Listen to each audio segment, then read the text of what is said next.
Dear student, आज आपके सामने सभी को दिख रहा है स्क्रीन पे जो आपका टॉपिक है फिगर ऑफ स्पीच, अलंकार के भेद। ये टॉपिक जो है ये फॉर कॉम्पिटेटिव एग्जाम आपका जो पेपर लगा हुआ है डीटीएससी का, काफी इंपॉर्टेंट सेगमेंट है। ये करीब में 1 से 2 क्वेश्चन इससे पुटअप किए जा रहे हैं, जैसा कि मैंने पेपर एनालिसिस किया है। तो आज जो क्लास होगी वो फिगर ऑफ स्पीच पे होगी, और ये टॉपिक आपको मिलेगा inter first year and final में। पहले ही जैसे ही आप पोएट्री पढ़ना स्टार्ट करेंगे वैसे ही आपको ये टॉपिक मिल जाएगा, फिगर ऑफ स्पीच का टॉपिक। तो ये फिगर ऑफ स्पीच, अलंकार के भेद आप लोग पढ़े होंगे अलंकार के बारे में हिंदी में भी, उसको इंग्लिश में आपको पढ़ना है। लाइनें इंग्लिश में लिखी होंगी और पूछ लेगा इसमें किस टाइप का फिगर ऑफ स्पीच है। तो काफी इंपॉर्टेंट सेगमेंट है आपका फिगर ऑफ स्पीच का। अलंकार के भेद टॉपिक क्या है? अलंकार के भेद। तो हम लेक्चर्स को स्टार्ट करें उसके पहले आपको सबसे पहले ये जानना आवश्यक है कि अलंकार होता क्या है फिगर ऑफ स्पीच। ये होता क्या है फिगर ऑफ स्पीच? तो सभी को पता है, आपने हिंदी में पढ़ा होगा कि जो अलंकार है वो क्या है, जो शब्दों की सुंदरता बढ़ाता है। ठीक है, अर्थात पोएट्री में ही जो कविता है उसमें में उसी में ही अलंकार यूज होता है। प्रोज में, गद्य में अलंकार यूज नहीं होता है। तो आपको आ गया होगा कि जो फिगर ऑफ स्पीच है वो क्या है। Figure of speech works as an ornament. किस रूप में काम करता है? ऑर्नामेंट, आभूषण के रूप में। कहां पे? It increases the beauty of poetry. जो फिगर ऑफ स्पीच है ये पोएट्री की ब्यूटी को इंक्रीज करता है, उसकी सुंदरता को इंक्रीज करता है। अर्थात अगर फिगर ऑफ स्पीच का यूज हुआ है तो वो किसको इंक्रीज करेगा? ब्यूटी ऑफ पोएट्री को इंक्रीज करेगा, उसकी सुंदरता को बढ़ाएगा। तो ये तो हुआ इसके बारे में कि फिगर ऑफ स्पीच है क्या। इसके बारे में आपने जाना कि फिगर ऑफ स्पीच क्या है। Figure of speech works as an ornament. Figure of speech किस रूप में काम करता है? आभूषण के रूप में। कहा? पोएट्री में। और it increases the beauty of poetry, और ये बढ़ाता है इसकी सुंदरता को, पोएट्री की सुंदरता को। अब आपको कुछ फिगर ऑफ स्पीच जो कि सिलेक्टेड हैं उनको आपको जानना काफी आवश्यक है कि किस किस टाइप के फिगर ऑफ स्पीच हैं। और अगर उसमें उससे संबंधित कोई कोटेशन या कोई लाइन दे देता है तो आप कैसे पहचानेंगे कि किसमें किस टाइप का फिगर ऑफ स्पीच है।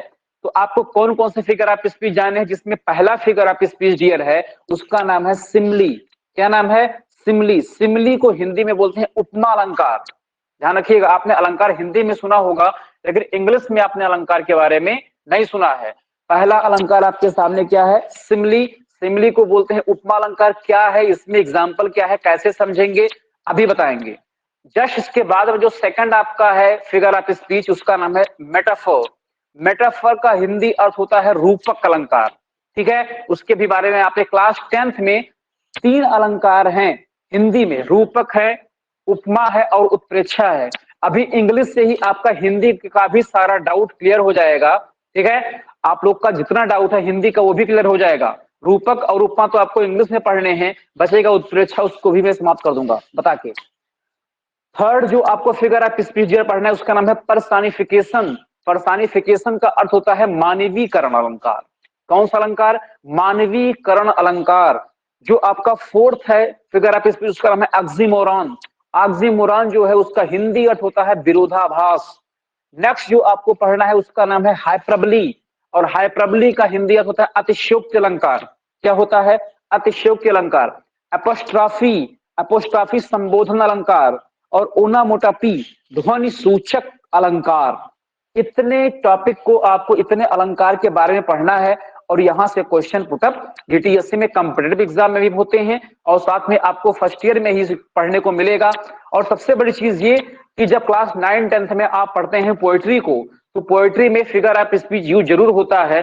और अगर आपने कोड करके लिख दिया है कहां पे? सेंट्रल आइडिया में। ध्यान दीजिएगा डियर, आपके क्लास 9-10th में सेंट्रल आइडिया लिखने के लिए पूछता है,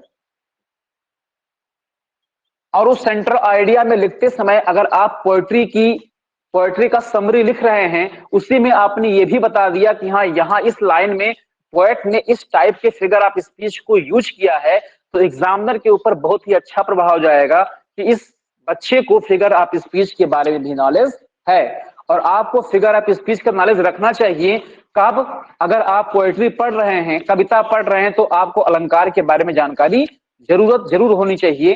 ठीक है, खैर जब मुझे तो मौका नहीं मिलेगा कि मैं आपको लैंग्वेज जो लिटरेचर का पोर्शन है वो पढ़ा पाऊं, लेकिन जब भी ऑफलाइन क्लास में लिटरेचर स्टार्ट किया जाएगा, लिटरेचर लैंग्वेज दोनों, तो मैं एक एक लाइन में मैं आपको दिखाऊंगा कि देखिए यहाँ पे किस टाइप के फिगर आप इसमें अगर यूज हुआ है तो किस टाइप का लैंग्वेज यूज हुआ है।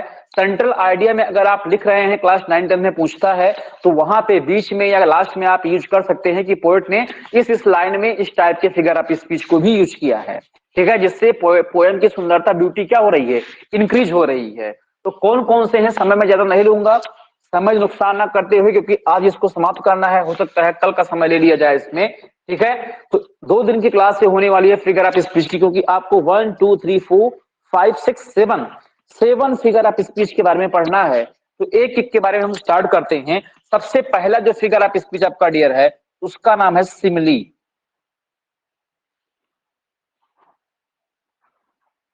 और सिमिली का जो हिंदी अर्थ होता है वो होता है उपमा। क्या होता है? उपमा अलंकार। क्या होता है? उपमा अलंकार। इसी के जस्ट बाद में आप पढ़ेंगे रूपक अलंकार, जिसको बोलते हैं मेटाफर। और दोनों में कंपैरिजन बहुत ही आवश्यक है जानना। अभी मैं बताऊंगा the difference between simile and metaphor, लेकिन सबसे पहले ये तो जान लो कि सिमिली होता क्या है। सबसे पहले सिमिली के बारे में आपको जानना है।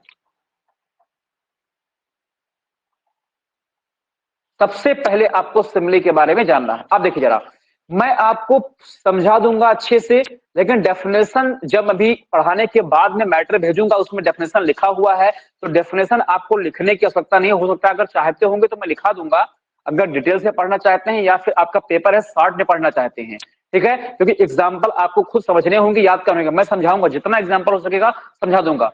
पहले उपमा अलंकार देखिए, सिमिली क्या है। तो सिमिली का जो डेफिनेशन है उपमा अलंकार, इसमें क्या होता है और मेटाफर में क्या होता है। पहले सिमिली को आइए देखते हैं। सिमिली में जो डेफिनेशन लिखा हुआ है, जो लिखा होता है, जिसकी डेफिनेशन होती है सिमिली की, क्या होती है कि simile is comparison between two object of different kind. Simile is comparison between two object of different kind that are similar at least in one point. ये इसकी डेफिनेशन है, पर इसको समझिए कि ये क्या लिखा हुआ है। लिखा है कि सिमिली क्या होता है, तुलना होता है किसके बीच में, दो ऑब्जेक्ट के बीच में। दो ऑब्जेक्ट मतलब दो वस्तु के बीच में या व्यक्ति के बीच में, ठीक है। अब देखिए क्या लिखा है, simile is comparison between two object. Two object, जो उपमा अलंकार है वो दो के बीच में तुलना होता है। दो के बीच में तुलना, लेकिन जो दोनों लोग होते हैं वो समान नहीं होते। ऐसा नहीं कि वो भी व्यक्ति है वो भी व्यक्ति है, तब तो केवल कंपैरिजन माना जाएगा। एक व्यक्ति होगा तो कोई दूसरा कुछ और होगा, ठीक है, ऐसे के बीच में तुलना की जाती है। अभी देखिए थोड़ा आप पेशेंस रखिएगा, सब कुछ समझ में आएगा, सब समझ में आएगा। सिमिली जो है वो कंपैरिजन होता है। Simile is comparison between two object, दो ऑब्जेक्ट के बीच में क्या होता है, तुलना होता है। दैट और similar at least in one point, ठीक है। और उन दोनों के बीच में एक ऐसा शब्द होता है जो दोनों के बीच में समान होता है। देखिए सिमिली में दो ऑब्जेक्ट के बीच में तुलना होता है और दोनों ऑब्जेक्ट डिफरेंट होते हैं। ये दोनों ऑब्जेक्ट कैसे होते हैं, डिफरेंट। ये दोनों जो ऑब्जेक्ट है ये क्या है, डिफरेंट होंगे, लेकिन इनके दोनों के बीच में एक ऐसा पॉइंट होगा जो दोनों में दोनों ऑब्जेक्ट के लिए क्या होगा, इक्वल होगा। ध्यान से समझिएगा, समझिएगा बात को, अभी आएगा एग्जाम्पल, फिर आपको अच्छे से बातें समझ में आ जाएंगी। सिमिली में क्या होगा, दो ऑब्जेक्ट होंगे, दोनों ऑब्जेक्ट डिफरेंट होंगे, ठीक है, और उनके बीच का एक पॉइंट होगा जो दोनों के लिए समान होगा। तो पहली चीज क्या है इस सिमिली में, कि इसमें दो ऑब्जेक्ट होंगे और दोनों क्या होंगे, डिफरेंट होंगे, ठीक है। अब जरा हम हिंदी पे आते हैं। अभी आपको अब देखिए सिमिली में एक बड़ी पहचान ये है कि अगर आपको लाइन में सो वर्ड मिल जाए, कौन वर्ड, सो, लाइक मिल जाए, या फिर एज वर्ड मिल जाए, तो इसकी पहचान कैसे करेंगे, अभी आएगा। इस पॉइंट को आपको ये सबसे स्टार बनाइएगा। अगर आपको सिमिली में सो मिल जाए, लाइक मिल जाए, एज मिल जाए, ये वर्ड अगर मिल गए सेंटेंस में, तो वो पक्का मान लीजिएगा वो सिमिली है। इसका पूरे के पूरे का निचोड़ यही है कि अगर सेंटेंस में आपको सो मिल जाए, लाइक मिल जाए, कि लाइक मतलब लाइक से तुलना की जाती है। और सिमिली उपमा अलंकार में होता क्या है, उपमा अलंकार में दो डिफरेंट वस्तु, दो डिफरेंट ऑब्जेक्ट की तुलना होती है। और तुलना में क्या होता है, कुछ पॉइंट ऐसे हैं दोनों में जो दोनों के लिए समान होते हैं, जो दोनों के लिए समान होते हैं। और इंग्लिश में अगर सो मिल गया, लाइक मिल गया, एज मिल गया, तो आपको ये जान लेना है कि ये क्या है, सिमिली है। अब देखिए और अच्छे से समझिए बात को, हिंदी में समझेंगे, अब समझ आपको हिंदी में आएगा। जैसे सेंटेंस लिखा हुआ है, ध्यान से समझिएगा, पहले हिंदी में फिर इंग्लिश में। लिखा है सीता का मुख चंद्रमा के, अब देखिए इसी से सारी बातें क्लियर हो जाएंगी, समान है। सेंटेंस देखिए ध्यान से, सीता का, देखिए आ गए हिंदी पे, क्योंकि हिंदी आपको और अच्छे से समझ में आएगी, फिर हम इंग्लिश पे आ रहे हैं। सीता का मुख चंद्रमा के समान है, देखिए समान की इंग्लिश लाइक, ठीक है। तो ये पहले क्लियर हो गया कि ये सिमिली है, लेकिन है कैसे, देखिए जरा। यहाँ पे जो सीता का मुख है, एक ऑब्जेक्ट है, पहला ऑब्जेक्ट, और दूसरा ऑब्जेक्ट चंद्रमा है, ठीक है। देखिए इसमें दो ऑब्जेक्ट, और दो ऑब्जेक्ट की तुलना की गई है, सीता के मुख की तुलना की गई है चंद्रमा से, और जो दोनों के बीच में समान है वो क्या, दोनों पॉइंट में समान क्या है कि सीता का मुख जैसा है वैसा ही चंद्रमा है, मतलब सीता का मुख चंद्रमा के समान है। अब देखिए जरा, जिसकी तुलना की जाती है उसको हिंदी में हम बोलते हैं उपमेय, क्या बोलते हैं, उपमेय। और जिससे तुलना की जाती है उसको हिंदी में बोलते हैं उपमान, क्या बोलते हैं, उपमान। समझिएगा, आपका हिंदी का भी डाउट हम क्लियर कर देंगे यहीं पे, क्योंकि आपके पेपर में, हिंदी के पेपर में क्लास 10th में उपमा अलंकार दिया गया है हिंदी में, और आपको क्लास फर्स्ट ईयर में इंग्लिश में पढ़ना होगा क्या, सिमिली, मेटाफर, ये सब चीजें। तो आपको देखना होगा, जिससे तुलना की जाती है उसको उपमेय बोलते हैं, और जिससे, जिसकी तुलना की जाती है, किसकी तुलना की गई है, सीता के मुख की, किससे तुलना की गई है, चंद्रमा से।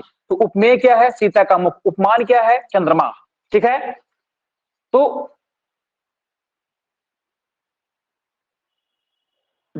डेफिनेशन क्या हुई इसकी, जब उपमेय और उपमान के बीच में तुलना समानता के आधार पर की जाती है, इसके आधार पे, समानता के आधार पे, तो वहां पे हम क्या बोलते हैं, सिमिली, उपमा अलंकार। देखिए परिभाषा ध्यान से देखिएगा, कि जब उपमेय और उपमान के बीच तुलना समानता के आधार पर की जाती है तो उसको बोलते हैं कौन सा अलंकार, उपमा अलंकार। क्या बोलते हैं, उपमा अलंकार। अब समानता के आधार पे कैसे है, क्योंकि सीता के मुख को कहा गया है चंद्रमा के समान। अभी हिंदी का समझा रहे हैं, अभी इंग्लिश पे भी आ रहे हैं, अभी हम इंग्लिश पे अच्छे से आ रहे हैं। अब जरा देखिए, थोड़ा आपको देखना होगा मेटाफर के बारे में, 1 मिनट के लिए केवल। मेटाफर का हिंदी अर्थ होता है रूपक।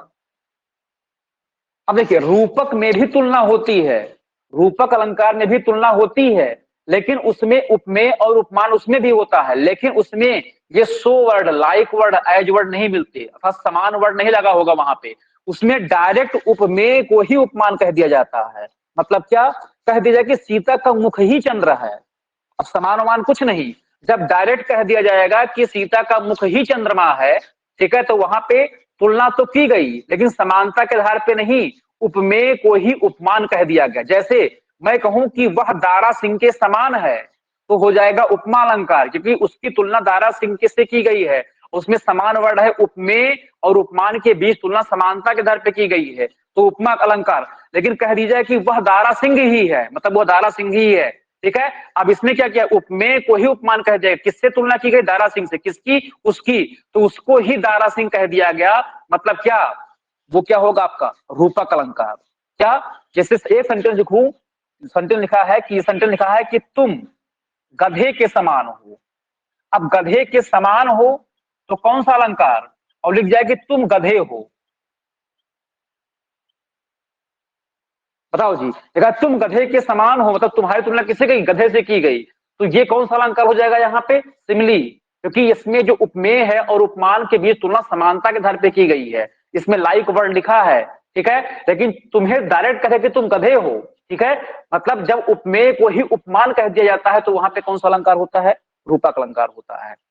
बात समझिएगा। तो जब भी आप हिंदी पढ़ते हैं, उपमा अलंकार लिखते हैं, तो उपमा अलंकार की परिभाषा लिख सकते हैं कि जब उपमेय और उपमान के बीच तुलना समानता के आधार पर की जाती है तो वहां उपमा अलंकार होता है, और जब उपमेय को ही उपमान कह दिया जाता है, उपमेय, उपमेय क्या होता है, जिसकी तुलना की जाए, उपमान क्या होता है, जिससे तुलना की जाए। जब उपमेय को ही उपमान कह दिया जाएगा तो वहां कौन सा अलंकार होगा, रूपक अलंकार होगा। कौन सा अलंकार होगा, रूपक। तो सिमिली की परिभाषा मैंने क्या बताया कि simile is comparison between two object, दो ऑब्जेक्ट के बीच में तुलना होती है, दोनों के बीच में कोई पॉइंट समान होता है कि दोनों का मुख क्या है, सीता का मुख चंद्रमा के समान है, ठीक है। तो जहां पे सो वर्ड मिल जाए, लाइक वर्ड मिल जाए, एज वर्ड मिल जाए, वहां पे आपको क्या समझना कि वहां पे सिमिली फिगर ऑफ स्पीच का यूज हुआ है। कुछ फिगर ऑफ स्पीच का सिमिली हिंदी में कैसे समझेंगे, अगर समान वर्ड मिल जाए, ठीक है, तुम गधे के समान हो या सीता का मुंह चंद्रमा के समान है, ठीक, ये क्वेश्चन मैंने प्रतिभा कुछ परीक्षा में पूछ चुका हूं मैं, ठीक है। सेंटेंस लिखा था कि सीता का मुंह चंद्रमा के समान है में उपमेय क्या है या उपमान क्या है, ठीक है। तो सिमिली क्या होता है सभी को पता हो गया। और मेटाफर में होता है कि उसमें तुलना तो की जाती है, लेकिन उसमें क्या as word, so word, like word नहीं मिलेगा, उसमें डायरेक्ट इसको उपमेय को ही उपमान कह दिया जाता है, उपमेय को ही उपमान कह दिया जाता है, ठीक है। तो अब एग्जाम्पल आपके सामने आ रहा है, अब आप फटाफट बता ले जाएंगे, कोई प्रॉब्लम ही नहीं आएगी कि इसमें कौन सा अलंकार है, ठीक है। सिमिली क्या है और मेटाफर क्या है, आपको कुछ ना कुछ पॉइंट समझ में आया होगा। अब मैं इंग्लिश में अभी दूंगा और आप समझ जाएंगे कि इसमें कौन सा फिगर ऑफ स्पीच है। अगर so word, like word, as word मिल गया तो आपको जाना, और खासकर तुलना करने में, तो आपको समझ जाना है क्या वो सिमिली है। जैसे सेंटेंस आएगा, पूछेगा, सेंटेंस लिखा है कि life is like a dream, जो जीवन है वो स्वप्न की समान है, ठीक है। इसमें कौन सा फिगर ऑफ स्पीच होगा, कोई बताएगा मुझे, किस टाइप का फिगर ऑफ स्पीच में है? सिमली। सिमिली है, क्यों? क्योंकि इसमें जो लाइफ की तुलना की गई है वो किससे की गई है, स्वप्न से। किससे की गई है, देखिए इसमें दो ऑब्जेक्ट हैं, एक लाइफ है और दूसरा ड्रीम है। दो ऑब्जेक्ट के बीच में तुलना, दोनों ऑब्जेक्ट क्या है, डिफरेंट है, समान नहीं है। मैंने डेफिनेशन बताया है कि simile is comparison between two object of different kind. जो दो ऑब्जेक्ट होंगे वो डिफरेंट काइंड के होंगे, एक लाइफ है तो दूसरा ड्रीम है। और नेक्स्ट मैंने क्या बताया आगे कि that are similar at least in one point, लेकिन दोनों में कुछ ना कुछ समान होगा, ठीक है। तो लाइफ को किसके समान कहा गया है, ड्रीम के समान, और वर्डवा क्या यूज हुआ है, लाइक। तो अगर आपको कहीं लाइक मिल जाए, ठीक है, या फिर सो मिल जाए या फिर एज मिल जाए और तुलना का भाव बोध हो रहा है, तो आपको तुरंत समझ जाना है कि वहां पे सिमिली फिगर ऑफ स्पीच का यूज हुआ है। लेकिन सेंटेंस अगर ये लिखा होता कि लाइफ इज अ ड्रीम, ये क्या होगा, किस टाइप का फिगर ऑफ स्पीच में है? मेटाफोर। वेरी गुड, इसमें मेटाफर है, क्यों? क्योंकि इसमें डायरेक्ट कह दिया गया है कि क्या जीवन ही क्या है, स्वप्न है, स्वप्न है, ठीक है। जीवन क्या है, स्वप्न है, जीवन को ही स्वप्न कह दिया गया, उपमेय को ही उपमान कह दिया गया। तो जब उपमेय को ही उपमान कह दिया जाता है, उसमें तुलना तुलना तो होती है, लेकिन क्या उसमें डायरेक्ट उपमेय को ही क्या कहा गया, उपमान कह दिया गया। जीवन क्या है, स्वप्न है, जीवन को ही स्वप्न कह दिया गया। लेकिन जब कहा जाता है कि जीवन स्वप्न के समान है, मतलब उपमेय और उपमान के बीच तुलना समानता के आधार पे, और जब उपमेय को ही उपमान कह दिया जाएगा तब रूपक। अब देखिए जरा, दोनों डाउट आपका क्लियर हो रहा होगा, हिंदी में भी है। अगर पूछ लेता है बोर्ड से पर में कि उपमा अलंकार की परिभाषा लिखिए, तो आप अगर लिख दिए क्या कि जहां उपमेय और उपमान के बीच तुलना समानता के आधार पे की जाएगी वहां पे उपमा अलंकार, और जहां पे उपमेय को ही उपमान कह दिया जाएगा वहां पे रूपक अलंकार। एनी डाउट, बताइए जी, कोई प्रॉब्लम नो किसी को? सर। अब मैं आ रहा हूं एग्जाम्पल पे, एग्जाम्पल पे मैं आ रहा हूं। अब आप लोग को बताना होगा कि सिमिली कौन सा होगा, मेटाफर कौन सा होगा, दोनों में, ठीक है। कौन सिमिली होगा, कौन मेटाफर होगा, एग्जाम्पल मैं आपके सामने दूंगा, ठीक है। और पढ़ाने के बाद में उसको भेज सेंड भी कर दूंगा, और जो जितने एग्जाम्पल लिखे हुए हैं उसको आप क्या कर लेना, पढ़ लेना, ठीक है। एक सेंटेंस लिखा हुआ है कि इट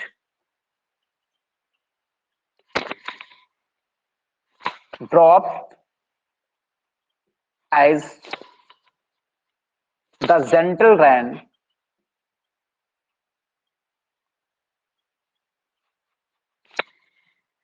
फ्रॉम हेवन। अब ये सेंटेंस ऐसे दे देगा और चार ऑप्शन दे देगा, फोर ऑप्शन देगा। पहला देगा कि क्या ये मेटाफर है, ए नंबर। बी नंबर ऑप्शन देगा क्या ये सिमिली है। सी नंबर ऑप्शन देगा क्या ये ऑक्सीमोरॉन है। या डी नंबर ऑप्शन देगा क्या ये हाइपरबली है, ठीक है। क्या है बताओ भाई? सर सिमली। ये किस टाइप का फिगर ऑफ स्पीच है? देखिए आप इस सेंटेंस का अर्थ भी नहीं जानते अच्छे से, लेकिन आप तुरंत पहचान गए, कहां से? क्योंकि इस सेंटेंस में एज वर्ड लगा है और एज तुलनात्मक शब्द है, तुलना करने वाला शब्द है, 3 शब्द है। सो, लाइक मतलब समान, और एज। अगर ये 3 वर्ड आपको मिल रहे हैं, ठीक है, तो आपको तुरंत समझ जाना है और जाके बी पे टिक कर देना कि बी जो है वो सिमिली है। और सिमिली में क्या होता है? कंपैरिजन होता है दो ऑब्जेक्ट के बीच में। दोनों ऑब्जेक्ट तो समान नहीं होते, लेकिन उनके बीच में कोई ऐसा पॉइंट होता है जो समान होता है। देखा है, ये लाइन कहाँ की है अभी आप नहीं जानते हैं, आप आगे पढ़ेंगे कि ये लाइन आपकी ली गई है मर्चेंट ऑफ वेनिस, एक ड्रामा है, वो भी विलियम शेक्सपियर साहब के द्वारा लिखा गया है, ठीक है। अब ये भी क्वेश्चन मैंने प्रतिभा को पूछा है क्या, कि मर्चेंट ऑफ वेनिस जो ड्रामा है क्लास 11-12 में, वो किसके द्वारा लिखा गया है? तो सबको पता है, आप पढ़ेंगे ये ड्रामा। जो आपका ड्रामा है द मर्चेंट ऑफ वेनिस, ये लिखा है विलियम शेक्सपियर साहब ने लिखा हुआ है इसको, ठीक है। और जो ये लाइन है, ये लाइन एक उसमें कैरेक्टर है, लेडीज कैरेक्टर जिसका नाम पोर्सिया होता है, वो ड्यूक ऑफ वेनिस के कोर्ट में ये लाइन बोलती है दया के बारे में। और आपकी मर्सी लेसन, पहला ही पोएट्री में लेसन मर्सी होता था क्लास 11-12 में, तो मर्सी दया के बारे में पोर्सिया बताती है इस लाइन के बारे में कि the quality of mercy is not strength, कि जो मर्सी की जो दया का गुण है वो जबरदस्ती उत्पन्न नहीं किया जा सकता। इट ड्रॉप, जो इसकी ड्रॉप, इसकी बूंद है, वो किसके समान है? एज द जेंटल रेन, एक अच्छी वर्षा के समान है, जो कहां से गिरती है? स्वर्ग से गिरती है। तो वो दया के बारे में पोर्सिया बताती है कि जो जो मर्सी होती है वो उस वर्षा के समान है जो स्वर्ग से गिरती है। वो दिखाती है कि आप उस पर दया कीजिए, जो उसका क्लाइंट है उस पर क्या कीजिए? दया कीजिए। तो किसकी इट ड्रॉप, किसकी बूंदें? मर्सी की जो इट ड्रॉप, मर्सी की जो बूंद है वो किसके समान है? जेंटल रेन, अच्छी वर्षा के समान है, जो कहां से गिरती है? स्वर्ग से। तुलना की गई है किसकी? मर्सी के बूंद की तुलना जेंटल रेन से की गई है, ठीक है। और इसमें एज वर्ड लगा है। अब आप हिंदी में अर्थ तो नहीं जानते, लेकिन इसमें एक ऐसा क्लू पॉइंट है जिसको आप पकड़ के ये बता दिए कि इस लाइन में सिमिली यूज हुआ है। तो जब भी आप पोएट्री पढ़ रहे होंगे, अगर वहां पे उस पोएट्री की लाइन में कहीं आपको लाइक मिल जाएगा, एज मिल जाएगा, सो मिल जाएगा, आप तुरंत समझ लेना डियर कि वहां पे पोएट ने सिमिली फिगर ऑफ स्पीच का यूज किया है। एनी डाउट किसी को? टेल मी एनीवन, किसी को कोई डाउट तो बताएं। No sir, no doubt. तो ये लाइन कहां से ली गई है? ये लाइन मर्चेंट ऑफ वेनिस से ली गई है। पोर्सिया का डायलॉग है ये। पोर्सिया ये स्टेटमेंट देती है क्या? The quality of mercy is not strength, it drop as a gentle rain from heaven, ठीक है। ये लाइन मर्चेंट ऑफ वेनिस की है।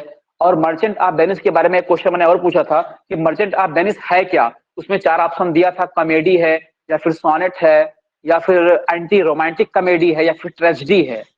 तो अभी आप नहीं जानते हैं, आगे पढ़ेंगे कि ये एंटी रोमांटिक कॉमेडी है।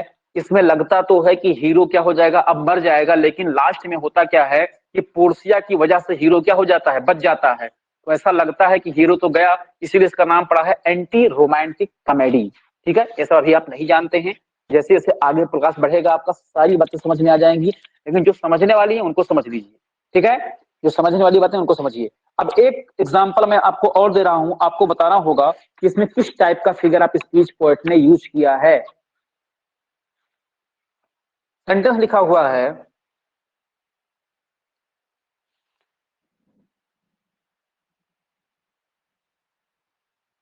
अब आप सिमिली तो तुरंत पहचान जाएंगे। He fought like a lion, वह शेर के समान लड़ा। कौन सा फिगर? सभी को पता हो गया होगा कौन सा फिगर स्पीच, बताइए फटाफट सभी लोग। एकदम सिमिली को छोड़ो। सिमिली, क्यों सिमिली? क्योंकि लाइक, ठीक है। उसकी तुलना किससे की गई? वह लड़ा किसके समान? लड़ा शेर के समान, ठीक है। तो ये डिफरेंट काइंड है, एक तो व्यक्ति है और दूसरा क्या है? कोई जानवर है। दोनों डिफरेंट काइंड के ऑब्जेक्ट हैं और उनसे तुलना की गई है क्या? कि वह किसके समान लड़ा? शेर के समान लड़ा, ठीक है। तो ये सिमिली है। अब मैं मेटाफर को कुछ एग्जांपल दूंगा, आपको चॉइस करना होगा। देखिए, देखते हैं आप कर पाते हैं कि नहीं कर पाते हैं। तो मेटाफर के बारे में अब मैं आपको बताना चाहूंगा थोड़ा सा कि metaphor is a figure of speech. Metaphor एक ऐसा फिगर ऑफ स्पीच है in which two object are compared, दो ऑब्जेक्ट तो कंपेयर किए जाते हैं, बट जो वर्ड है, कौन सा word? Like, as, so are not used. Metaphor में like word, as word, so word use नहीं किया जाएगा। दोनों के बीच तो तुलना किया जाएगा, लेकिन like word, so word, as word use नहीं किया जाएगा, क्योंकि मैंने आपको बताया है कि उपमेय को ही उपमान कह दिया जाता है। वहां पे तुलना तो की जाती है, लेकिन समानता के आधार पे नहीं, उपमेय को ही उपमान कहा जाता है। तो दोनों के बीच में तुलना तो होगी, लेकिन ये like word, as word, so word और ये सब क्या होंगे, यूज नहीं होंगे। सेंटेंस मैं लिख रहा हूं, ये the camel is called the ship of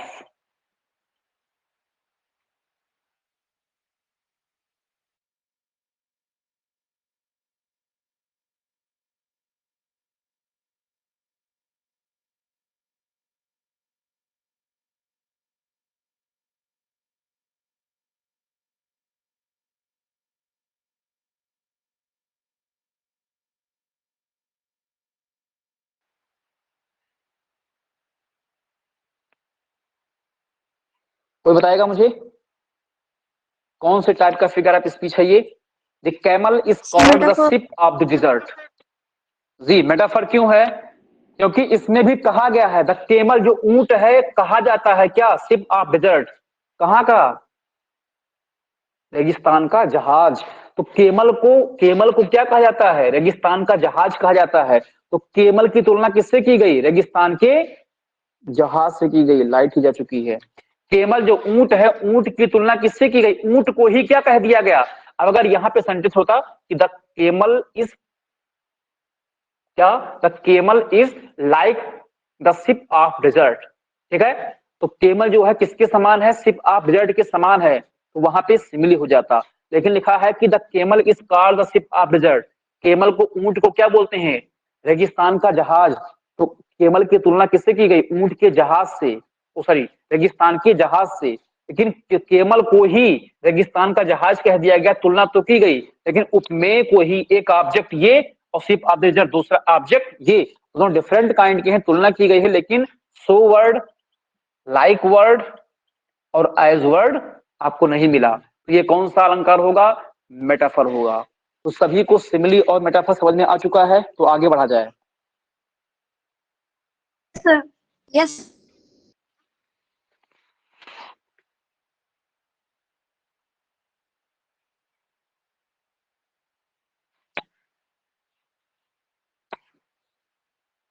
अगर सेंटेंस दिया लिखा हुआ है, मैं पूछूंगा कि Rana Pratap was the lion of Punjab. Rana Pratap Punjab के शेर थे, तो कौन सा फिगर ऑफ स्पीच हुआ इसमें? राणा प्रताप, महाराणा प्रताप पंजाब के शेर थे। Maharana Pratap was the lion of Punjab. किस टाइप का फिगर ऑफ स्पीच है इसमें? तो कौन सा मेटाफर। टाइप का है? मेटाफर। लेकिन अगर सेंटेंस लिखा होता कि Rana Pratap was like the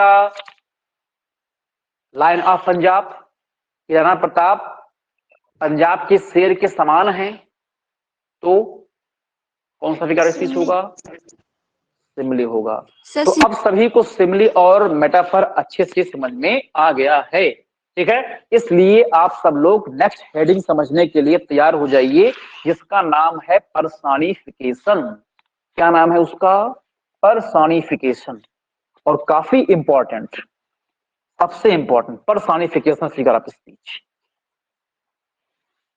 सभी को दिख कम रहा होगा क्योंकि लाइट जा चुकी है, अभी आ जाएगी, ठीक है। थोड़ा आप लोग एडजस्ट कीजिएगा अपने आप से। नेक्स्ट हेडिंग में दे रहा हूं आपका कौन सा फिगर ऑफ स्पीच होगा? वो पर्सोनिफिकेशन।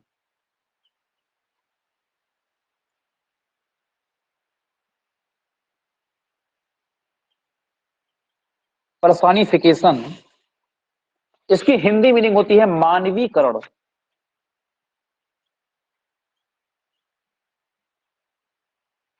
पहले तो उसको समझ लीजिए, पहले इसको समझ लीजिए, उसके बाद में आपको मैं एग्जांपल बताऊंगा, फिर आपको समझ आएगा। पर्सोनिफिकेशन मतलब मानवीकरण। देखिए हिंदी में समझिए, मानवीकरण अर्थात इसका हिंदी अर्थ क्या होगा? मानवीकरण। इसमें क्या होगा? इसमें, इस अलंकार में जो नॉन लिविंग थिंग है, कोई नॉन लिविंग थिंग को लिविंग के रूप में अगर प्रेजेंट किया जाए, अगर निर्जीव को सजीव के रूप में अगर प्रस्तुत किया गया लाइन में, सेंटेंस में, तो आपको समझ जाना है कि इसमें पर्सनिफाइड कर दिया गया है, मानवीकरण, मतलब उसको ह्यूमन की तुलना दे दी गई है, ह्यूमन से कर दी गई है, ह्यूमन मान लिया गया, जीवित प्राणी मान लिया गया। अगर नॉन लिविंग को, निर्जीव को अगर सेंटेंस में सजीव मान लिया गया हो, तो ऐसे सेंटेंस में आप जान लीजिएगा वहां पे पर्सनिफिकेशन फिगर ऑफ स्पीच का यूज हुआ है। एग्जाम्पल समझ में आएगा। जैसे डेथ, जो मृत्यु है, मृत्यु को लोग क्या मानते हैं कि निर्जीव है, लेकिन अगर सेंटेंस में ऐसा वर्ड, ऐसा सेंटेंस यूज हुआ है जिसमें पढ़ने से ये लगता है कि ये मृत्यु है, ये सजीव के रूप में काम कर रहा है। जैसे सेंटेंस लिखा है कि डेथ जो है, death death lays his icy hand on the king, जो मृत्यु है वह अपने ठंडे हाथ को राजा पर भी रखती है। अब बताइए इस सेंटेंस में आपको क्या लग रहा है कि जो मृत्यु है उसको सजीव के रूप में प्रस्तुत किया गया है। भाई हाथ किसके होते हैं? मनुष्य के हाथ होते हैं, ठीक है, मृत्यु के तो हाथ होते नहीं है, लेकिन मृत्यु को सेंटेंस में ऐसे प्रेजेंट किया गया है जैसे मृत्यु क्या हो, कोई सजीव व्यक्ति हो। डेथ, डेथ मतलब मृत्यु, लेज मतलब रखती है, हिज आइसी हैंड अपने ठंडे हाथ, ऑन द किंग राजा पर भी। इसका सेंस ये हुआ कि चाहे अमीर हो, चाहे गरीब हो, चाहे राजा हो, चाहे रंक हो, चाहे जो हो, मृत्यु सभी के लिए समान है। इस सार्वभौम सत्य है कि मृत्यु सभी को आना है, चाहे राजा हो, चाहे रंक हो, सभी के ऊपर अपना हाथ पैर पसारती है। तो यहाँ पे डेथ का क्या कर दिया गया? मानवीकरण कर दिया गया। क्या किया गया? मानवीकरण, अर्थात निर्जीव को, नॉन लिविंग को लिविंग के रूप में अगर प्रेजेंट किया गया है सेंटेंस में, तो आपको डियर समझ जाना है कि वहां पे इस टाइप के figure of speech, personification figure of speech का यूज हुआ है। ये बहुत ही प्रचलित लाइन है कि death lays his icy hand on the king, कि मृत्यु जो है वो क्या करती है? अपने ठंडे हाथ को राजा पर भी रखती है। किस पे रखती है? राजा पर भी। अब कुछ एग्जांपल मैं आपको दे रहा हूं, आपको समझना होगा। सेंटेंस लिखा हुआ है कि लव इज ब्लाइंड, लिखा है लव इज ब्लाइंड, प्यार अंधा है, प्यार अंधा होता है। अब कोई बताए मुझे किस टाइप का फिगर ऑफ स्पीच है इसमें?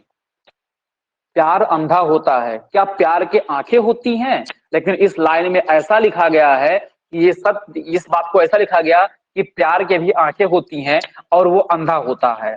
तो लव को किस रूप में प्रेजेंट किया गया है? लव यद्यपि नॉन लिविंग के रूप में होता है, लेकिन इसको प्रेजेंट किया गया है लिविंग के रूप में कि प्यार कैसा होता है? अंधा होता है, ठीक है। तो अंधा कोई व्यक्ति ही होता है, उसको लिविंग प्यार, इसको लव को मान लिया गया है यहाँ पे। तो ये किस टाइप का फिगर ऑफ स्पीच है? बताओ जी फटाफट आप सब लोग बताइए, किस टाइप का फिगर ऑफ स्पीच है ये? बोलो भाई। Sir personification. पर्सोनिफिकेशन है। क्यों? लाइट आ चुकी है, अब सभी को क्लियर दिख रहा होगा। 1 मिनट थोड़ा इसमें, ओ, अब क्लियर सभी को है? स्क्रीन क्लियर है ना सभी को? एग्जैक्ट दिख रहा है सभी को? क्लियर? Yes sir. ओके। तो इसमें देखिए दो एग्जाम्पल मैंने आपको बताए हैं कि डेथ, डेथ को प्रेजेंट किया गया है लिविंग के रूप में। तो सीधा सीधा इसमें एक नोट पॉइंट यही है, इसमें कोई क्लू पॉइंट तो नहीं होता है, लेकिन आपको सेंटेंस को पढ़ के उसका अर्थ समझना होता है। सेंटेंस को पढ़ के उसका अर्थ आपको समझना होता है और उसमें देखना होता है क्या इसमें कोई ऐसा है जो जो नॉन लिविंग है उसको लिविंग मान लिया गया है या उस रूप में प्रेजेंट किया गया है। अगर ऐसा है तो फिर आपको क्या जान लेना है कि वो पर्सनिफिकेशन फिगर ऑफ स्पीच उसमें यूज हुआ है। किस टाइप का? पर्सनिफिकेशन। अब कुछ एग्जांपल मैं आपके सामने और रख रहा हूं, आपको भी समझ में और अच्छे से आएगा।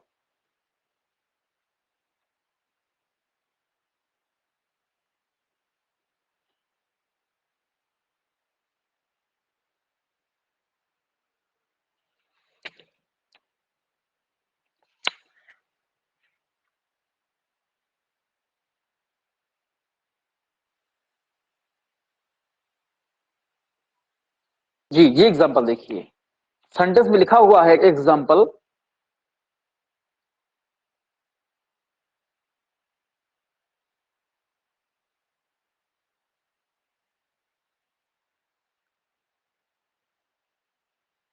देखा, एनेक्सिटी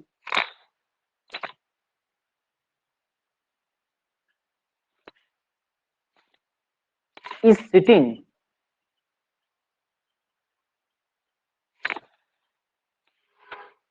on her face। अब एनेक्सिटी का अर्थ होता है क्या? चिंता, ठीक है। इज सिटिंग ऑन हिर इज ऑन हर फेस, जो चिंता है वो उसके चेहरे पे बैठी हुई है। बैठने का मतलब उसका चेहरा कैसा दिख रहा है? चिंतित दिख रहा है। अब देखिए, जो चिंता है क्या उसके कोई हाथ पैर होते हैं कि वो किसी के चेहरे पे बैठी होती है? तो इस सेंटेंस में जो लाइन हुआ है, इसमें जो एनेक्सिटी है इसको किस रूप में ट्रीट किया गया है? एज ए लिविंग के रूप में। जो चिंता है वो क्या है? इस सिटिंग, बैठी हुई है, ऑन हर फेस, उसके चेहरे पर। इसका अर्थ क्या हुआ कि उसका चेहरा कैसा है? चिंतित दिख रहा है। तो ये किस टाइप का फिगर स्पीच इसमें होगा? किस टाइप का होगा इसमें? अब एनेक्सिटी को किस रूप में? नॉन लिविंग को लिविंग के रूप में ट्रीट किया गया है, ठीक है।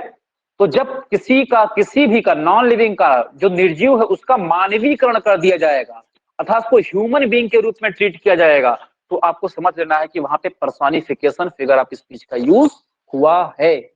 पर्सोनिफिकेशन फिगर ऑफ स्पीच का यूज हुआ है।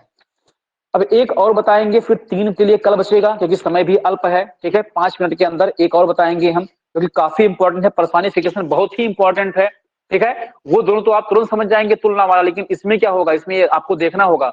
मैं जो पीडीएफ भेजूंगा 1-2 पेज का होगा, उसमें जितने एग्जाम्पल लिखे हुए हैं, ठीक है, एक एक की, सिमिली की ये, मेटाफर की ये, फिगर और इसके ऑक्सीमोरन की ये, उन सभी को एक बार आप देखना। यद्यपि आपको हिंदी में सभी का नहीं पता है, ठीक है, लेकिन चाहे उसको रट लेना, ठीक है। ये इसमें है, कुछ तो आप समझ जाएंगे, अर्थ कुछ तो समझ जाएंगे। कुछ टफ लाइनें हैं जो किसी पोयम से ली गई हैं, वो पोयम आपने पढ़ा नहीं है, और पढ़ा नहीं इसलिए उसका आप अर्थ नहीं बता सकते।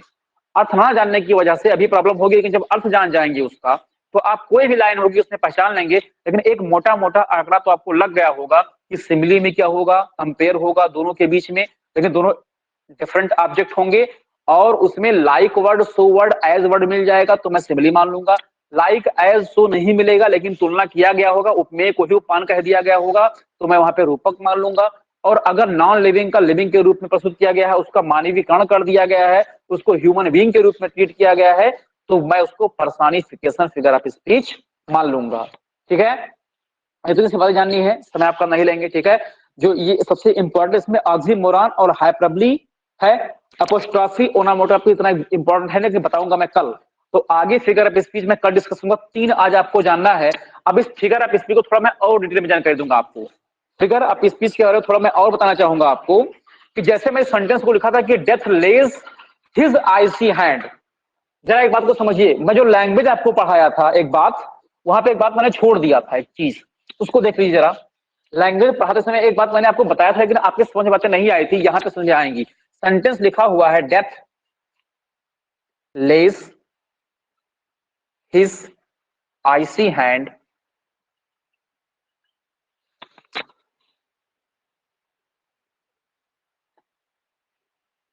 Death lays his icy hand on king. ये सेंटेंस लिखा हुआ है। और याद कीजिए आप लोग, जब मैंने आपको बताया था प्रोनाउन टॉपिक, उसमें मैंने बताया था, और खासकर जब आपका चल रहा था प्रोनाउन का भी टॉपिक चल रहा था, तो मैंने कहा कि अगर कोई निर्जीव वस्तु है तो उसके साथ में अपने के लिए जो मीनिंग होती है वो इट लगती है। क्या लगती है? इट या इट्स लगता है। मैंने आपको बताया था, अगर कोई यहाँ पे निर्जीव है, निर्जीव के लिए, अपने के लिए उसका पॉजिटिव केस इट्स होता है, ठीक है। लेकिन मैंने एक बात आपको स्पष्ट इस चीज को बताया था, याद कीजिए, कि जब ऐसी कोई निर्जीव वस्तु जिसका मानवीकरण कर दिया गया होगा, तो वहां अपने के लिए हिज या हर का यूज होगा। और हिज किसके लिए होता है? हिज किसी व्यक्ति के लिए होता है, और हर किसी हिज किसी मेल के लिए होता है, और हर किसी फीमेल के लिए होता है। तो हिज लग गया, इसका मतलब जो डेथ है, डेथ वैसे भी नॉन लिविंग है, इसको हम नॉन लिविंग मानते हैं, लेकिन यहाँ डेथ के साथ अपने के लिए हिज का यूज क्यों हुआ? ये लैंग्वेज की बातें हैं, समझने वाली बात समझ लीजिए, कि डेथ के साथ हिज का यूज इसीलिए हुआ अपने के लिए, क्योंकि यहाँ पे डेथ का मानवीकरण कर दिया गया है, डेथ को पर्सोनिफाइड कर दिया गया है, डेथ को ह्यूमन बीइंग के रूप में ट्रीट किया गया है, लिविंग थिंग्स के रूप में ट्रीट किया गया है। इसीलिए हम डेथ को लिविंग मानकर यहाँ पे हिज का यूज किए हैं, इट्स का यूज नहीं किए। ये मैं वहां पे बातें आपको बताया था, लेकिन वहां पे बातें कम समझ में आई थी। मैंने आपको लाइन बताया था कि जब हम किसी व्यक्ति या वस्तु का मानवीकरण कर देते हैं, नॉन लिविंग को लिविंग के रूप में ट्रीट करते हैं, तो वहां पे अपने के लिए जो प्रोनाउन लगता है वो क्या, हिज लगता है, और अगर वस्तु नॉन लिविंग है तो इट्स लगता है। ठीक है, अब बात आपको समझ आई कि नहीं आई? जो बातें वहां पे बताई गई थी नाउन के टॉपिक के साथ को बताया गया था, जो लोग पढ़े थे उनको याद होगा कि निर्जीव के लिए अपने के लिए इट का यूज होता है, ठीक है, इट्स या इट का, ठीक है, और सजीव के लिए हिज या हर जो भी आप लगाते हैं, ठीक है, दे दियर जो भी होता है वहां पे। लेकिन जब निर्जीव का भी मानवीकरण कर दिया जाएगा तो वहां पे अपने के लिए मृत्यु अपनी कौन सी हाथ, आईसी हैंड रखती है कहां पे, किंग पर, राजा पर। मतलब मृत्यु किसी को भी नहीं छोड़ती, सबको अपने चपेट में ले लेती है। आज बहुत बोलना पड़ा आप लोग के लिए, समझ में कुछ आया भी कि नहीं आया, बताइए जी आप लोग। सर आया। कोई प्रॉब्लम किसी को? No sir. No sir, okay. तो ये मैं 3 अलंकार आपको बताया हूं। अब जरा हिंदी का जो एक अलंकार उत्प्रेक्षा था ना, इंग्लिश में नहीं है वो, उसको मैं समाप्त करना चाहूंगा, क्योंकि क्लास 10th में 3 अलंकार हैं, उपमा है, रूपक है और उत्प्रेक्षा है। बस इसी के साथ मैं क्लास समाप्त करूंगा, इसके बाद ही क्लास को समाप्त करूंगा। उपमा आपको समझ में आ गया? अगर उपमेय और उपमान की बीच तुलना, उपमेय और उपमान के बीच तुलना, तुलना दोनों में होती है, उपमान की बीच तुलना किसके आधार पे, समानता के आधार पे होगी, तो होगा उपमा अलंकार। सीता का मुख चंद्रमा के समान है, ठीक है, के समान है। रूपक अलंकार जब उपमेय को ही, देखिए ये जो डिफरेंस है, ये बहुत डिफरेंस आपको अच्छे से जानना है। जब उपमेय को ही उपमान कह दिया जाता है, को ही उपमान, उपमेय मतलब क्या, जिसकी तुलना की जाए, उपमान जिससे तुलना की जाए, जब उपमेय को ही उपमान कह दिया जाए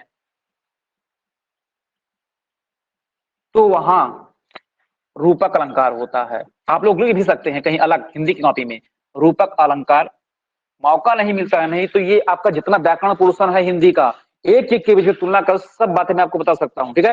वहां पे रूपक अलंकार होता है। जैसे सीता का मुख ही चंद्र है, तो सीता के मुख को ही, उपमेय को ही उपमान कह दिया गया है, ठीक है, उपमेय को ही उपमान कह दिया गया है, तो वहां पे रूपक। अंतिम में बचता है उत्प्रेक्षा, उत्प्रेक्षा अलंकार। उत्प्रेक्षा में क्या होता है, उत्प्रेक्षा में आपको मिलेगा जब उपमेय और उपमान के बीच इसमें तुलना होगी, लेकिन संभावना के आधार पे होगी। किस आधार पे, संभावना के आधार पे। और यहां पे कुछ शब्द मिलेंगे आपको, उपमेय और उपमान के बीच तुलना, उपमेय एवं उपमान के बीच तुलना संभावना के आधार पे। संभावना में क्या, यहां पे कुछ शब्द मिलेंगे संभावना के आधार पे। अगर आपको जनु जानहु मानहु, जनु जानो मानहु, अगर ये वर्ड आपको मिल रहे हैं सेंटेंस में, मतलब हिंदी के वाक्य में, तो आपको उत्प्रेक्षा समझ लेना है। मनहु नीलमणि शैल पर आतप पर्यो प्रभात, ठीक है, ये सेंटेंस, ये वाक्य लिखा हुआ है, पूछता है कि मनहु नीलमणि, तो मनहु मतलब होता है मानो, तो मानो तो संभावना ऐसा लग रहा है, तो इसीलिए कहा जाता है उपमेय और उपमान के बीच तुलना होती है। तो किसके आधार पे, संभावना के आधार पे। सीता का मुख चंद्रमा के समान है, उपमा। सीता का मुख ही चंद्र है, रूपक। और सीता का मुख मानो चंद्रमा के समान है, ऐसा लग रहा है, तो वहां पे उत्प्रेक्षा, ठीक है। ये हिंदी की चीजें हैं, मैं आपका ये टॉपिक क्लियर कर रहा हूं। जो अलंकार आप में है, उपमेय और उपमान के बीच तुलना संभावना के आधार पे होती है, ऐसा लगता है। जनु जानो मतलब जानो, मानो मतलब मानो, ऐसा लग रहा है। अगर ये वर्ड मिल रहे हैं सेंटेंस में, सेंटेंस के बीच में, वाक्य के बीच में, तो आपको जान लेना है कि उत्प्रेक्षा है। तो अगर परिभाषा लिखने के लिए आता है उपमा अलंकार की, तो लिख सकते हैं कि जब उपमेय और उपमान के बीच तुलना समानता के आधार पर की जाती है, तो वहां पे उपमा अलंकार कहते हैं। जब उपमेय को ही उपमान कह दिया जाए, तो वहां रूपक अलंकार होता है, ठीक है। और जब उपमेय और उपमान के बीच तुलना संभावना के आधार पर कर दी जाएगी, तो वहां पे उत्प्रेक्षा अलंकार होता है। सीता का मुख चंद्रमा के समान है, एक उदाहरण मैं दे रहा हूं। उपमा, सीता का मुख चंद्रमा है, सीता के मुख को चंद्रमा कह दिया गया, और सीता का मुख मानो चंद्रमा के समान है, संभावना के आधार पे उत्प्रेक्षा अलंकार। बताइए जी, हिंदी इंग्लिश के साथ साथ में हिंदी की बातें क्लियर होंगी नहीं क्लियर होगी? अगर अलंकार की बात आई है तो क्लास 10th में है, हिंदी की बातें क्लियर हुई, क्लियर हुई सभी को? तीनों की देखिए तुलना तीनों में होता है, किसी के बीच में समानता के आधार पे, तो किसी में उपमेय को ही उपमान कहा जाता है, तो किसी में उपमेय उपमेय, यहाँ पे उपमेय उपमान, उपमेय एवं उपमान के बीच तुलना संभावना के आधार पर जहां पे की जाती है वहां पे उत्प्रेक्षा अलंकार होता है। और इसमें वाचक शब्द जन जानो मानो है, अगर ये मिल रहे हैं तो आपको उत्प्रेक्षा मानना है। सीता का मुख मानो चंद्रमा के समान है। और जो काव्य की लाइनें हैं कि मनहु नील मणि शैल पर आतप पर प्रभाव, ठीक है, तो ऐसा लगता है, ठीक है, मनहु मानो ऐसे लगता है, तो वहां पे उत्प्रेक्षा अलंकार। चरण कमल बंदो हर राई रूपक अलंकार, ठीक है, ये सारे सेंटेंस आपको मिलते हैं हिंदी में। तो आपका इंग्लिश के साथ में, ठीक है, मैं इंग्लिश का टीचर हूँ, ठीक है, लेकिन हिंदी की बातें आ गई हैं, तो चूंकि तैयारी हम लोग की ऐसी की हम लोग ने की है कि चाहे वो हिंदी हो, चाहे वो संस्कृत हो, चाहे वो मैथमेटिक्स हो, चाहे वो इंग्लिश हो, इधर की मेरा पर्सनल विषय इंग्लिश है, लेकिन उर्दू छोड़ करके, उर्दू मुझे नहीं आता, उर्दू छोड़ करके किसी सब्जेक्ट में आपको कोई प्रॉब्लम हो, एवर कभी भी प्रॉब्लम हो, आप निसंकोच मैसेज करके उसका उत्तर ले सकते हैं। मुझे ऐसा नहीं है कि मैं सर्वज्ञ हूँ, जो बातें मुझे नहीं पता होगा मैं किसी से पूछ कर या जानकारी लेकर बताऊंगा, लेकिन जरा प्रयास करूंगा वो आपकी कंफ्यूजन मैं दूर करूं। ये जो अलंकार है तीनों, ये जो डिफरेंस है ये कोई नहीं बताता, जो तीनों के बीच डिफरेंस है वो कोई नहीं बताता। इसको आप सुन लीजिए, मैंने आपको स्पष्ट क्लियर कर दिया गया है। अगर समानता के आधार पर की जाएगी तुलना तो उपमा, उपमेय को ही उपमान कहा जाएगा तो रूपक, और उपमेय एवं उपमान के बीच तुलना अगर संभावना के आधार पर की जाएगी तो उत्प्रेक्षा। उदाहरण एक से ही स्पष्ट कर दिया हूं, चंद्रमा के समान है, सीता का मुख ही चंद्रमा है, और सीता का मुख मानो चंद्रमा के समान है, तो उत्प्रेक्षा। ठीक है, क्लास को समाप्त किया जाए। सभी को क्लियर हुआ डाउट? इंग्लिश का तो क्लियर हुआ, हिंदी का भी क्लियर हो गया होगा, कुछ ना कुछ तो बातें समझ में आ गई होंगी आपको। बताइए जी, उपमेय और उपमान समझ में आया है? क्या है? जिसकी तुलना की जाती है उपमेय होता है, और जिससे तुलना, सीता का मुख उपमेय होता है और चंद्रमा जिससे तुलना की गई है वो उपमान होता है। ठीक है, जिसको मैंने प्रतिभा खोज में भी पूछा था कि सीता का मुख चंद्रमा के समान है में उपमेय क्या है? उपमेय क्या है? सीता का मुख, और उपमान क्या है? चंद्रमा। दो ऑब्जेक्ट हैं, वही चीज लिखाई गई है, दो ऑब्जेक्ट, उसी को हिंदी में उपमेय और उपमान बोलते हैं। तो डियर, आज के लिए क्लास में इतना ही। कल आपका मैं आगे क्लियर करूंगा इंग्लिश में ऑक्सीमोरॉन, विरोधाभास, हाइपरबली, अतिशयोक्ति, अपोस्ट्रॉफी एंड ओनोमोटोपी। ओके, सभी को क्लियर? बताइए, महिमा, शम, अर्चिता, आरती, चंदन, सलोनी, क्लियर है सभी को? कोई डाउट इसमें? उपमा, रूपक, उत्प्रेक्षा, ठीक है, हिंदी भी पढ़ लीजिए थोड़ा बहुत। और हिंदी में आप लोग को मैं इतना इन्फॉर्मेशन देना चाहूंगा कि जो हिंदी साहित्य का इतिहास है, काव्य का और गद्य का, प्लीज उसको जरूर आप लोग पढ़िएगा। जहां नहीं पढ़ाया जाता होगा वहां पे जबरदस्ती करके टीचर से पढ़ लीजिएगा। क्यों? क्योंकि वही सारे चीज आगे कंपटीशन में पूछा था डीटीएससी के पेपर में। डीटीएससी के पेपर में उस हिंदी साहित्य के इतिहास से करीब में आपको 3 से 4 प्रश्न मिलेंगे। आदिकाल, भक्तिकाल, रीतिकाल, आधुनिक काल। जो काव्य का इतिहास है उसमें आदिकाल से, भक्तिकाल से, रीतिकाल से, आधुनिक काल से।